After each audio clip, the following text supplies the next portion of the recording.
যার চোখে চোখ রেখে মক্কার কোনো মানুষের কথা বলতে 10 বার ভাবতে হতো।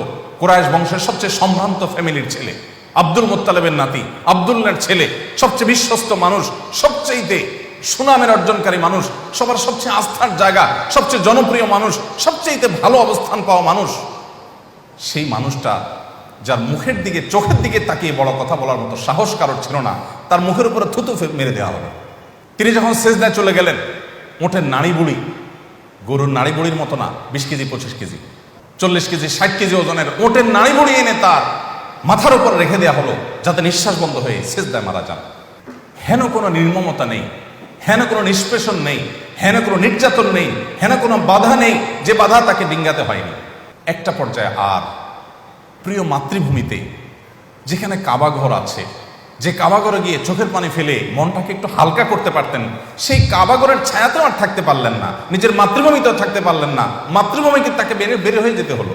এবং সে বের হয়ে যাওয়াটাও যে কোনো শান্তিপূর্ণভাবে হতে পেরেছেন তাও না, তার জন্য গারে সাউর গুহায় গিয়ে আশ্রয় নিতে হলো, আত্মগোপন করতে হলো, জীবন মরণের একটা সন্ধিক্ষণে দাঁড়াতে হলো। গতানুগতিক চিরচেনা পথ ছেড়ে পাহাড়ের দুর্গম পথ মানিয়ে তাকে অনেক কষ্ট করে আত্মগোপন করে তাকে মদিনায় আশ্রয় নিতে হলো। আমরা তো মনে করছি এই বুঝি তার শান্তি একটু হলো যে মদিনার মানুষ তাকে আশ্রয় দিয়েছে, তাকে ডেকে নিয়েছে। না, সেখানেও তাকে শান্তি থাকতে দেওয়া হয়নি। সেখানে যে ইহুদিদেরকে ঐতিহাসিক মদিনা সনদের মাধ্যমে তাদের সাথে শান্তি চুক্তি করেছিলেন, সেই ইহুদিরাই গাদ্দারি করে, তারাই মুনাফিকি করে তার পেছনে ষড়যন্ত্র করা শুরু করলো। একটি রাত তাকে আরামের সাথে ঘুমোতে দিল না। মুনাফিকরা মসজিদ নির্মাণ করেছে, আল্লাহ রাসূল আপনি আমাদের মসজিদ উদ্বোধন করে দিয়ে যান। তিনিও ওয়াদা করেছেন, হ্যাঁ আমি উদ্বোধন করতে আসবো। আল্লাহ ওহী পাঠিয়েছেন, আপনি কোথায় উদ্বোধন করতে যাচ্ছেন? ওরা পাথর রেখেছে রেডি, উদ্বোধন করতে গেলে উপর থেকে পাথর ছেড়ে আপনাকে হত্যা করবে, এটা তাদের ষড়যন্ত্র। একদিকে মদিনার ইহুদিদের শয়তানি, আরেকদিকে মুনাফিকদের ষড়যন্ত্র, অপরদিকে মক্কার মুশরিকদের বদর, উহুদ, তাবুক, খন্দক, একটার পর একটা যুদ্ধ চাপিয়ে দেওয়া, বেদুইনদের ষড়যন্ত্র, তখনকার পৃথিবীর পরাশক্তি রোমানদের ষড়যন্ত্র, সকল ষড়যন্ত্র একসাথে চতুর্দিক থেকে আসলো। আপনি নবী সাল্লাল্লাহু আলাইহি ওয়াসাল্লাম পুরো জীবনে যদি পাঠ করেন, আপনি অবাক হবেন। তার সারা জীবনে আরামের সাথে আমরা যেরকম ফুর্তি করি, রিল্যাক্স করি, একটু কাজের ভারে হালকা হওয়ার চেষ্টা করি, এই রিল্যাক্সের সুযোগটা তার জীবনে কখনো আসে নাই। আশ্চর্যের বিষয় হলো, যার সারা জীবন এরকম দুঃখে ভরা, কষ্টে ভরা, বাধায় ভরা, কাঁটায় পরিপূর্ণ তার প্রতিটা পথ, সেই মানুষটা হলেন পৃথিবীর সবচাইতে সফল মানুষ। এত বাধার পর একটা মানুষ টিকে থাকায় যেখানে চ্যালেঞ্জের ব্যাপার, তিনি ছিলেন পৃথিবীর সবচেয়ে সফল মানুষ। কোন অর্থে সফল মানুষ? তিনি যে মিশন নিয়ে পৃথিবীতে এসেছিলেন, চতুর্দিক থেকে হাজার হাজার বাধা এসেছে, এই সমস্ত বাধাগুলো ডিঙ্গিয়ে তার মিশনকে তিনি স্বল্প সময়ের মধ্যে পৃথিবীর সবচাইতে শক্তিশালী মিশন হিসাবে তার মিশনকে সফলতার সর্বোচ্চ শেখরে, সর্বোচ্চ চূড়ায় রেখে তারপর দুনিয়া থেকে চলে গেছেন।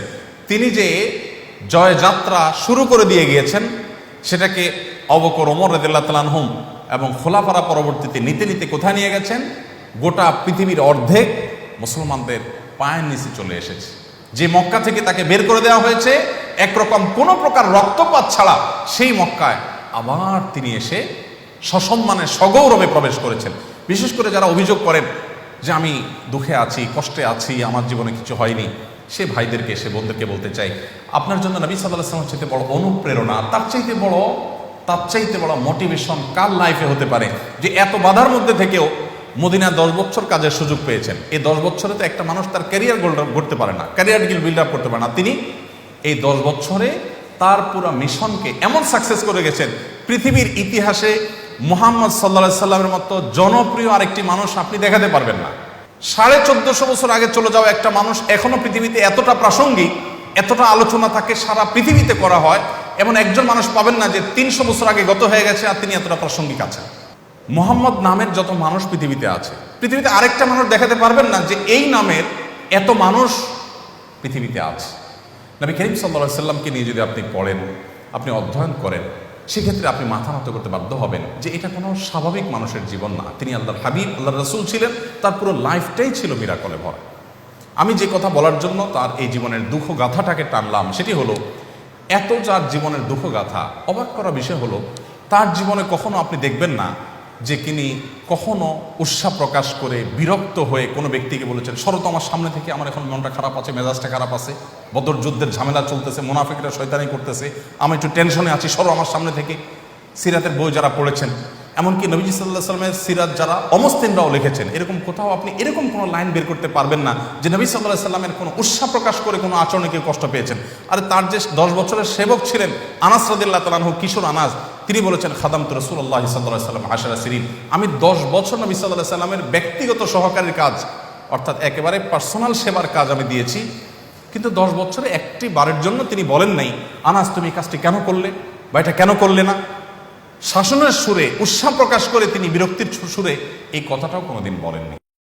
আস-সুন্নাহ ফাউন্ডেশন, উম্মার স্বার্থে সুন্নাহর সাথে।